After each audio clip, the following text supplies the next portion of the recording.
Hello everyone. Welcome back to my channel. I hope everyone is having a wonderful day. Before starting the video, please subscribe and keep watching for more detailed videos. This Monday in Port Charles, tensions mount, alliances shift and long-buried dynamics roar back to life. At the heart of today's storm, Alexis Davis will employ an unexpected courtroom strategy. Meanwhile, Lulu Spencer senses alarm bells ringing in her world, and Drew Kane finds himself on the receiving end of fierce disappointment, courtesy of Laura Collins. We begin with Alexis, Christina, and Sunny. Alexis is facing some serious pressure. Her professional role, her familial ties, and her personal reputation are all in flux.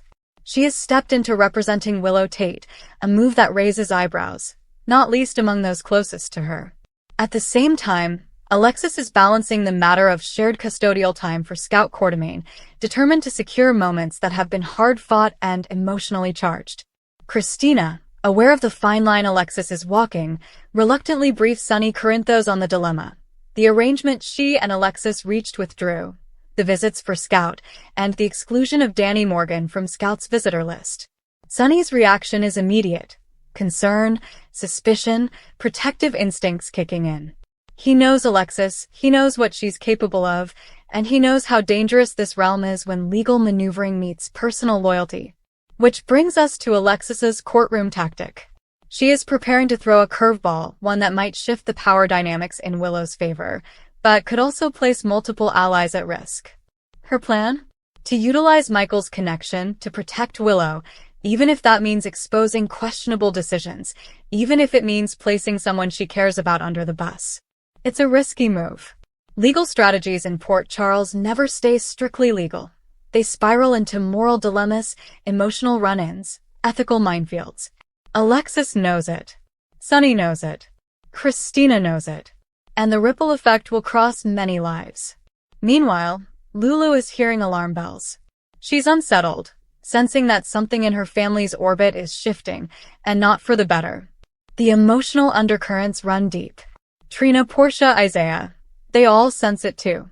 A conversation meant to be private becomes public. A moment of vulnerability gets interrupted. And Lulu feels vulnerable. She wonders, what is the cost of protecting one person when in doing so you expose another? Someone she trusts may be misstepping, and the shield she relies on may be fracturing. The fear of being blindsided lingers. The fear of doing the wrong thing for the right reason whispers in her mind. When alarm bells ring, heartbeats quicken. Choices become urgent. Back at the Quartermain mansion, Laura Collins is preparing to confront Drew Kane. The tension? Years' worth of regrets, miscommunications, protective instincts, and quiet resentment. Laura has watched Drew attempt to do better, attempt to rebuild, attempt to be the man she hoped he'd be. But progress is uneven. Commitment is shaky. And now, someone she loves is facing hurt. Laura steps in, for her sons Danny and Rocco, for the legacy of the Quartermain name, for every time she felt the loss of what could have been. She doesn't mince words. Drew braces himself. He sees what she's coming from. But he also knows there are forces beyond his control. His alliance with Ronnie Bard, his deal-making, his promises, some fulfilled, some not. Laura demands accountability. Drew wants redemption. The clash is inevitable. And then there's the subplot of danger lurking in the shadows. Jen Sidwell and Marco Rios pushing Sunny's buttons, exploring options that straddle darkness. A whisper here about taking care of someone. A question of strategy that goes beyond legal territory and into territory where loyalty meets betrayal. Sidwell won't simply talk about deals. He'll talk about survival, possibility, the long game. Sunny knows his enemies, but this one now sits across the table, smiling. Marco nods. The chessboard is set. Alexis enters the courthouse with confidence tempered by caution. She's aware that representing Willow involves more than filing motions. It involves reputation, scraps of family loyalty, and the Quartermain/Corinthos network at large. She sees the courtroom as a battlefield where the stakes are rights, visitation, and integrity.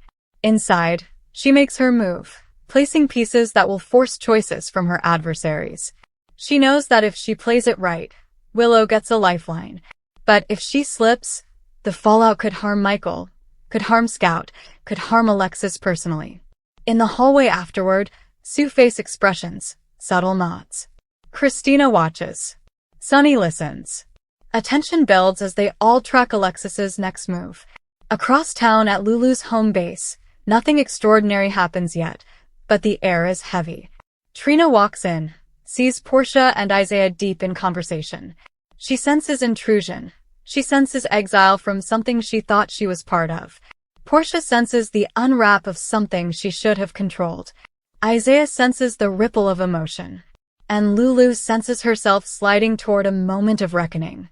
She asks questions, quiet at first, then louder in her mind. Her alarm bells are ringing. And now she has to decide. Will she act, or wait until the bells become sirens? Meanwhile, Drew pulls up to the Courtroom mansion, steeled for confrontation. Laura greets him, not warmly. She greets him with the weight of all the past, with the hurt of all the almosts, with the demand of, "What did you do today to make it right?"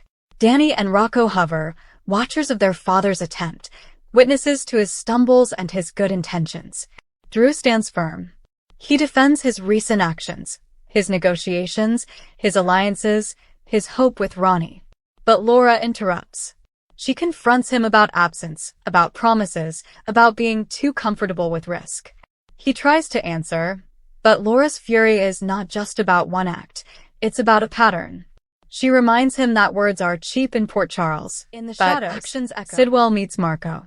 They discuss Sunny, they discuss Drew, they discuss the payoff. But more than money or power, they talk leverage, fear, and inevitability. Sidwell tells Marco killing him is one option, but maybe the smarter move is removing his shield. Marco considers. Sunny awaits. As the hour draws on, the dominoes begin to fall. Alexis's tactic becomes visible in court. Will it force Michael? Will it force Willow? Will it force Scout? And will it force Sunny to act? Lulu's alarm bells crescendo into a phone call, a confrontation, a tearful admission of uncertainty.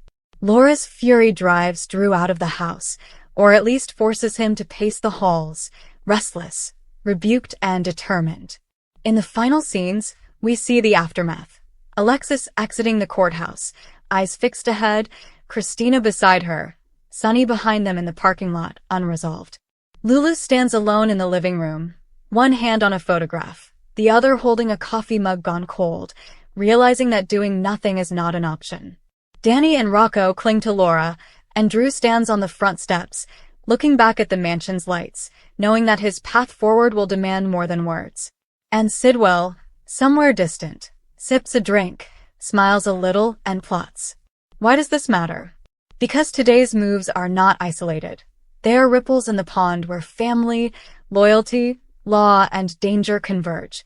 Alexis's choices will impact Willow, Michael, and Scout, and maybe more. Lulu's alarm bells signal a shift in her emotional fortress, one built on trust and protection, now shaking. Drew's confrontation with Laura underscores his inner battle, to be better, to be worthy, to be trusted. And Sunny, well, Sunny sits at the center of many storms, and the one approaching may be his most personal yet. As we close this chapter, questions hang in the air. Will Alexis succeed in her courtroom gambit without collateral damage? Will Lulu move from alarm to action, or will she let fear paralyze her? Will Drew rise above Laura's fury and prove his worth, or will he falter under the weight of expectations? And will Sunny be prepared when Sidwell makes his move? Stay tuned. In Port Charles, every Monday is more than another day. It's another battlefield of hearts, minds, and stakes that matter. Thank you for watching. Please subscribe to my channel for all of your updates.